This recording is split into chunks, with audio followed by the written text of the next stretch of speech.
To Catch a Predator is a show where paedophiles are lured into a house where they will be interviewed by this man, Chris Hansen. They try to explain themselves right before they are promptly arrested. As you can imagine, this show makes for quality entertainment. Now there's already a series dedicated to making fun of the Predators and it's quite good, but I just wanted to make a video making fun of what I consider to be some of the funniest guys on the show. The first Predator I want to talk about is Anthony Palumbo. Have you ever wondered to yourself what Ray from Everybody Loves Raymond would be like if he wanted to have sex with little boys? Well, if you have, you should probably seek help. And here's your answer. You could put that in the fridge. Put that in the refrigerator. I don't know, just chill out. You could put that in the refrigerator anytime. Don't get drunk with that. Something tells me Anthony is a guy that likes his beer cold. I'm just not sure what it is.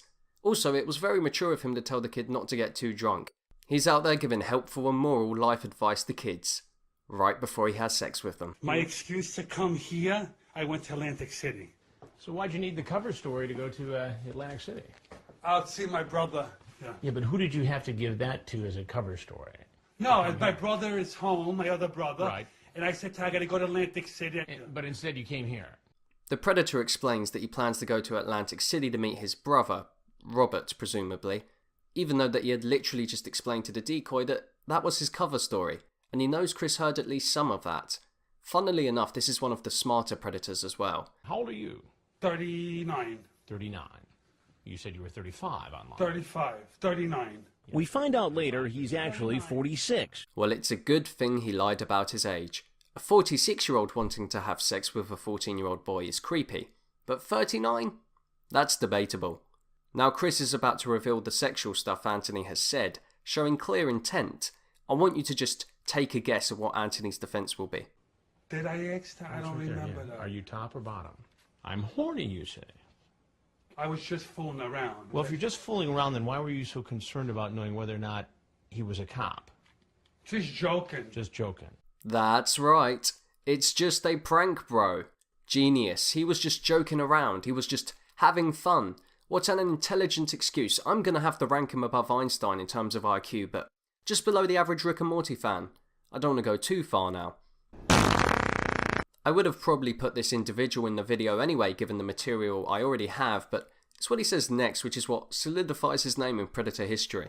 Like, I thought he was like 18, something like that. It wasn't, I'm not gay or anything. I'm just saying. Ah, I see he's taking the opposite approach to Kevin Spacey. He's not gay. A paedophile, yes. But a fairy? Absolutely not. It's not fair, I'm not gay. The next Predator I'll be taking a look at is called Michael Willis. What are you doing here today? Is this some kind of setup or something? What do you mean? I'm just on my way to the beach. I can't. His interview is too perfect on its own. I'll link to the investigation he's in the description. I recommend you give it a watch. For the same reason I'm not going to talk about this guy either. They are just too perfect for my commentary. The next Predator, John Connelly, goes by the username SpecialGuy29, and oh boy, is he special. The guy actually strips naked and walks right in, even though he was clearly suspicious.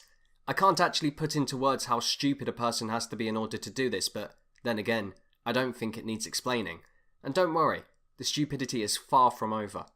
What was your plan? I don't know, sir. What's your full name? John Connelly. And you're a school bus driver or a teacher? Teacher. You're a teacher. Now you may be thinking, what's stupid about that? He's just admitting that he's a teacher. Well, the thing is, John here isn't a teacher, nor is he a bus driver. He's unemployed. So when he had to think of a fake profession, he thought of one where he works with kids. Brilliant, absolutely brilliant. That certainly won't backfire and make people hate him even more than they already do. I know paedophiles are disgusting, but knowing they have access to kids makes me hate them just that little bit more. Because it shows they're not even trying to fight their paedophilic feelings. If you're an alcoholic, you shouldn't work at a bar. It's that simple. You're going to tell me you've never done this before? No, sir. So you just woke up this morning and said, I'm going to get involved in an internet conversation with a 14-year-old boy. I'm going to go to his house, strip naked, and walk in with a 12-pack of beer. This was just something you thunk up today. I swear that's the only time Chris swears on the show, so you know this guy must be bad.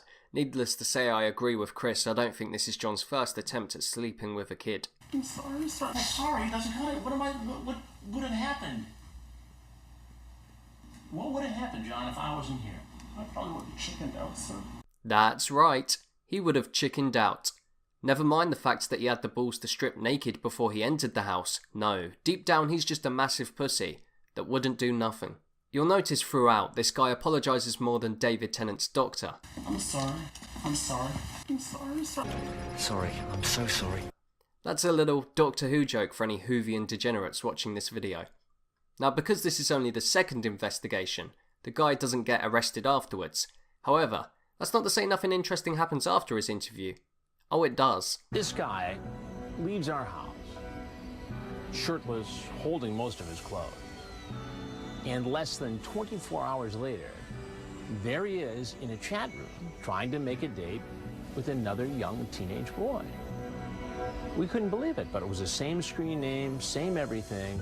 So the decoy made a date. He gets caught the very next day using the exact same screen name as before. Wow. I have been in television for 24 years. I just came to get something to eat. And I have very seldom been at a loss for words. Sir, I just came to get something to eat. But I don't even know what to ask you first. I just came to get something to eat. He just came to get something to eat. Now, whether he was planning to eat a Big Mac or eat out a little kid, who knows?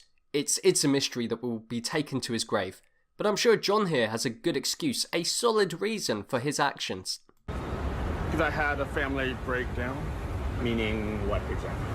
I had a death in my family. And I never handled it well. And is that what you attribute this sort of behavior to? I'm guessing, yeah. So apparently, a family member dying is what resulted in him trying to sleep with children. Yep, sounds legit. What a believable excuse. I want to apologise for anything negative I've said about this guy. Clearly he's innocent. I can't believe I made fun of this man, nay, this saint, when clearly he did nothing wrong. Stop it. Get some help. McDonald's wants you to give yourself a chance to find out all the wonderful things you really can be. And so do I.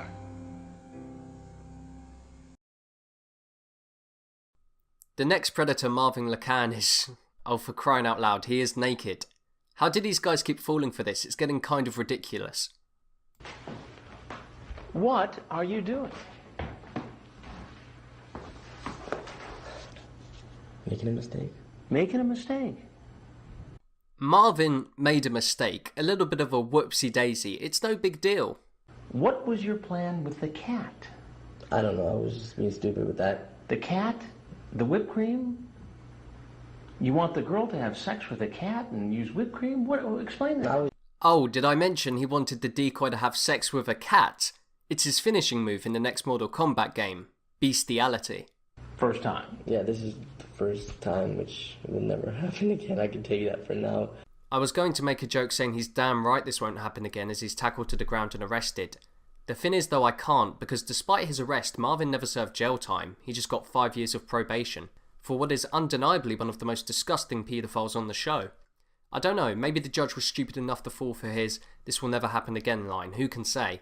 The good news is the pedo was deported in 2012, so at least there's a little bit of a bright side. We can only hope he is put behind bars in his home country. Love can touch us one time and last for a lifetime and never let go till we're gone. This is the last predator I want to talk about. Now, his interview comes from the Kentucky investigation, which in my opinion is one of the funniest investigations they did. But I'm just talking about this one individual, and that's John Elliott. Now, John Elliott has concerns that the girl he is chatting to is in fact an officer of the law. That doesn't stop him from sending her child pornography though.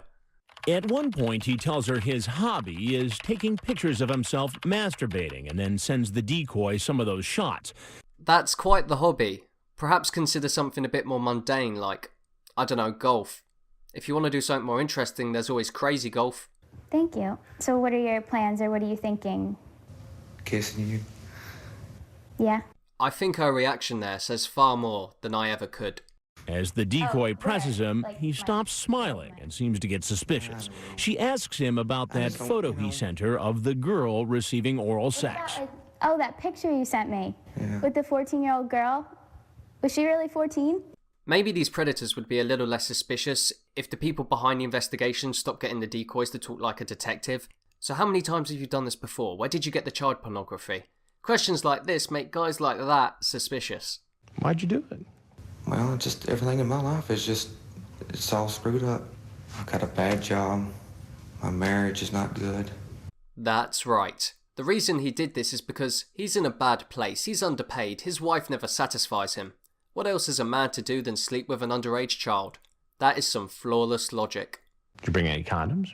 No, I wasn't going to do anything like that. Yeah, what were you going to do? It was just oral. Just oral. Just oral. It's no biggie. God, can you imagine his lawyer watching this? He must have been in tears. Suddenly John gets the giggles. He's laughing. He seems happy.